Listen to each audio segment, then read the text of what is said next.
Price the lord. ಕರ್ತನ ನಾಮಕ್ಕೆ ಮಹಿಮೆ ಉಂಟಾಗಲಿ. ಈ ಮುಂಜಾನೆಯ ಸಮಯದಲ್ಲಿ ಇದನ್ನು ನೋಡುತ್ತಿರುವ ಪ್ರತಿಯೊಬ್ಬರಿಗೂ ಯೇಸು ಕ್ರಿಸ್ತುವಿನ ನಾಮದಲ್ಲಿ ನಾನು ವಂದನೆಯನ್ನು ತಿಳಿಸುತ್ತೇನೆ. ಈ ದಿನದಲ್ಲಿ ಒಂದು ವಿಶೇಷವಾದ ವಾಕ್ಯಗಳನ್ನು ನೀವು ಓದಿಕೊಳ್ಳೋಣ.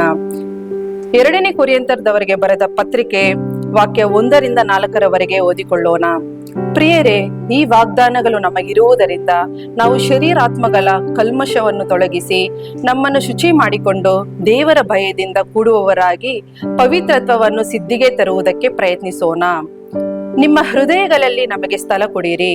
ನಾವು ನಿಮ್ಮಲ್ಲಿ ಯಾರಿಗೂ ಅನ್ಯಾಯ ಮಾಡಲಿಲ್ಲ, ಯಾರನ್ನೂ ಕೆಡಿಸಲಿಲ್ಲ, ಯಾರನ್ನೂ ವಂಚಿಸಲಿಲ್ಲ. ನಿಮ್ಮ ಮೇಲೆ ತಪ್ಪು ಹೊರಿಸಬೇಕೆಂದು ನಾನು ಇದನ್ನು ಹೇಳುವುದಿಲ್ಲ.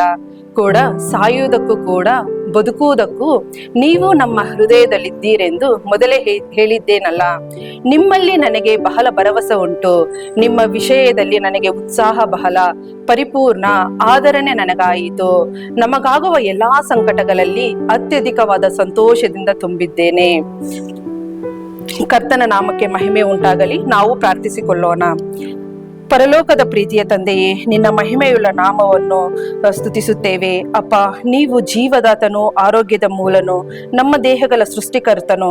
ಇಂದು ನಾವು ನಿನ್ನ ಸನ್ನಿಧಾನಕ್ಕೆ ಬರುವಾಗ ನಮ್ಮ ಸಂಪೂರ್ಣ ಭರವಸೆಯನ್ನು ನಿನ್ನ ಮೇಲೆ ಇಡುತ್ತೇವೆ ಸ್ವಾಮಿ.